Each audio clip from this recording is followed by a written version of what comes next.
here's the facts. Nick Roccanova and I have worked together now for 18 years, and given what was going on in the market, Tom, he's like, we have this saying in our group, we need an Uncle Brian comment, and the Uncle Brian comment was, Brian, write a one-pager. So I took out the template, wrote that whole pager, and the reason why I did that is, we have a process and a discipline that we've had for managing money now for over 20 years and doing this strategy gig for, now it's my 36th year.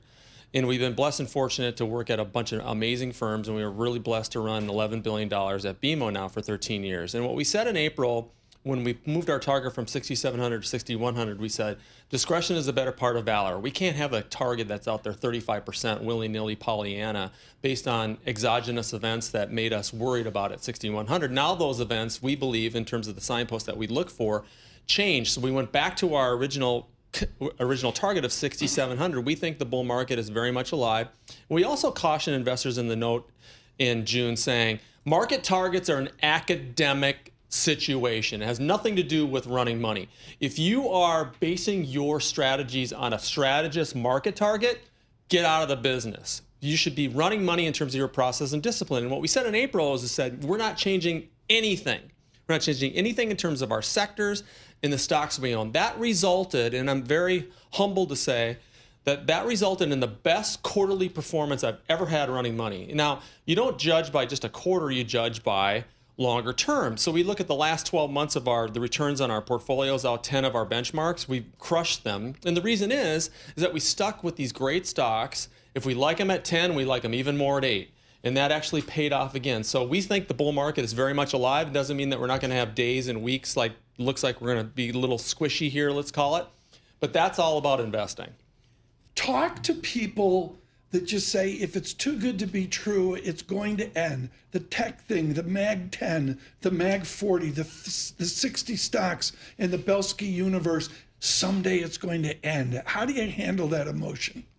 Well, because it is emotion, it's not based on the facts. You want to buy these companies that are masterful in their craft, that have amazing management teams, that have great cash flow, and have, I would say, binary decisions made about them that everybody agrees on, i.e., we're never going to use search again, which is ridiculous. And oh, by the way, search was up in the quarter. We actually doubled down on Google, and we added it to our value portfolio because we love to buy broken growth.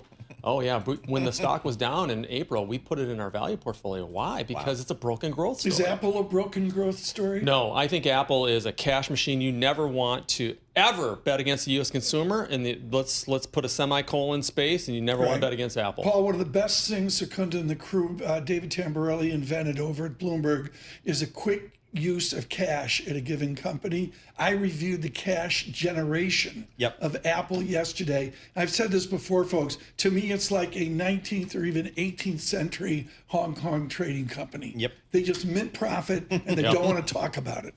So, Brian, how do we think about one of the themes today that we discussed with several of our guests is just that concentration risk that's still in the broader market here. And we saw it just kind of coming to mind because we had such good numbers out of Google here.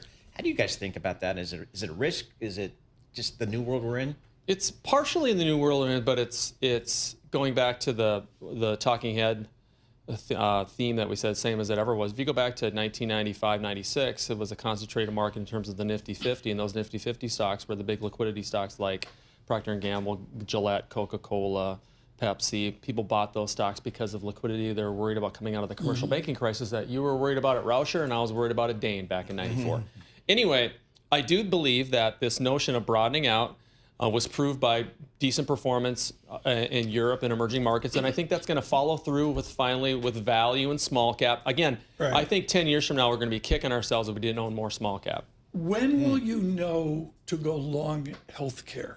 It's a great question. What's the Belski-Roccanova mechanism to say, finally, get on healthcare? We're underweight. We've been underweight all year, and then when people started buying in the beginning of the year to be defensive, from a fundamental perspective, we saw problems with the pipelines, we saw problems with the cash flow, we saw problems with the rhetoric in terms of the vaccines, and so we've been focused more on Gilead, the biotechs, even United Healthcare. We bought more United Healthcare because I think people made too much negative rhetoric on that as well. So, Tom, I think once we see a broader correction and more signs of broadening out, healthcare and financials are the cheapest sector. financials have the fundamentals. Healthcare right now could be a value trap. We need to see more earnings come in through, and then we'll feel better about that. So you need to see quarterly sequential earnings. Are you looking at free cash flow? Where on the income statement are you looking in healthcare to say, let's go? We're looking at earnings first, and then we're seeing on the earnings revision side. I want to see earnings revisions, again, being contrarian. I want to see earnings revisions completely blow out and be negative. Then I'll feel better about healthcare.